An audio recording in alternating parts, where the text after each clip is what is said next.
रजी साहब, 4 उम्मीदवार लाना आसान होगा या फिर उनको ठहराना और कायम रखना अपने साथ, वो ज़्यादा मुश्किल टास्क है? 4 अरकान वो भी हो सकते हैं कि जो हकीकतन आज़ाद होके जीते हों, ये भी अपनी जगह के ऊपर रहे और उन्होंने किसी न किसी पार्टी में जाना होगा, इसलिए बारगेन चिप तो हो सकती है इन 4 अरकान के लेने के लिए।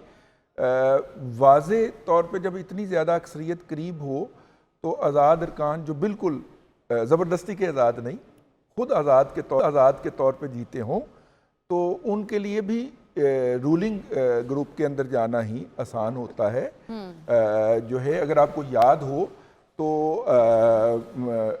अगर पिछले इलेक्शन के अंदर 129 नशिस्तें हुई थी PMLN की पंजाब के अंदर और 125 या 126 के करीब थी पाकिस्तान तहरीक इंसाफ की। तो फिर वो जहाज़ चला था और 10 के 10 आज़ाद जो थे वो 24 घंटे में उनको जहाज़ में बिठा के तो डिलीवर कर दिया गया था। तो फिर वो 137, 138 पे चले गए थे। यहाँ पे चूंकि अभी तक जहाज़ चलाने की नौबत नहीं आई, उन्होंने कहा हमने मोटरवे बनाई हुई है तो हम तो मोटरवे पे ही गाड़ी दौड़ाएंगे। फर्क साहब, तो मोटरवे पे गाड़ियाँ चल रही हैं। अब तो देखे ना, मुल्तान तक भी मोटरवे बनी हुई है, तो वो गाड़ियाँ चल रही हैं। तो वो जो एक था, देखिए इसमें जो खबर है ज़ुहैब की, काज़मी की जो खबर है, असल में वो कैच कीजिए कि जो पीपल्स पार्टी ने एक बारगेन चिप थी ना कि पंजाब में हम आपको सपोर्ट कर देंगे आपकी सादा अक्सरियत के लिए, उसमें से एक बारगेनिंग पॉइंट जो है वो पीपल्स पार्टी के हाथ से निकल गया कि उन्हें खुद सादा अक्सरियत मिल गई है। अब वो फेवर करेंगे अगर पीपल्स पार्टी को उस हुकूमत में शामिल वो भी चाहें, अगर वो भी वही ना फेवर होगी, अगर वो चाहेंगे तो कर देंगे। ठीक है, अब वो वाला एक बारगेन ये देखिए। अच्छा रजी साहब, मैं चाहूंगी आप जरा इस पे कमेंट कीजिएगा, जो 10 सीटें नून लीग को मिली हैं यहाँ से पंजाब से, इस पे जरा कुछ कमेंट कीजिए। फारूक साहब को भी गुफ्तगू में शामिल करते हैं। पीपल्स पार्टी की कह रही है, पीपल्स पार्टी की। हाँ, देखिए पीपल्स पार्टी की ये नशिस्तें जो हैं ये उनकी बड़ी मजबूत नशिस्तें थीं, ख़ास तौर पे मुल्तान के अंदर जो है गिलानी साहब और उनकी फैमिली के जो लोग जीते हैं।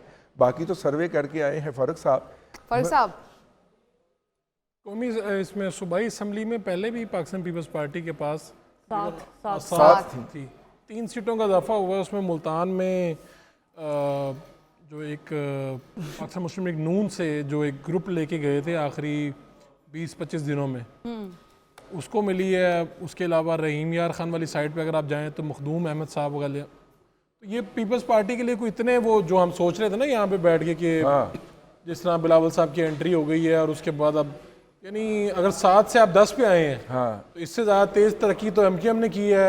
कहाँ से कहाँ पहुँच गए हैं वो कौमी असम्बली की सीटों पे। दूसरी बात ये है कि जितनी कैंपेन, काफी सीट्स उनकी, जितनी डिटेल्ड कैंपेन बिलावल साहब ने इस दफा पंजाब में की है, ये कुछ 4-5वें इलेक्शन के बाद पीपल्स पार्टी की इस तरह की कैंपेन, अच्छी कैंपेन थी पंजाब में और KPK में नजर आई है। चाहे अवाम ने उसको कोई रिस्पॉन्ड नहीं किया उस तरह से, लेकिन कैंपेन अच्छी पार्टी ने की है। सबसे ज्यादा अवामी राब्ते पीपल्स पार्टी ने किए हैं। हाँ, चौधरी सरवर साहब ने यहाँ पर बड़ी कैंपेन की, यहाँ पे बड़ी इन्वेस्टमेंट भी की है उन्होंने। तारुल कादरी साहब की जो सपोर्ट थी वो बिलावल भुट्टो साहब को हासिल थी। हालांकि वो यहाँ पे क्लियर करके गए थे, यहाँ पे एक सोफा पड़ा था उस पर बैठ के वो क्लियर करके गए थे कि जनाब अभी तक वो काफ लीग में हैं।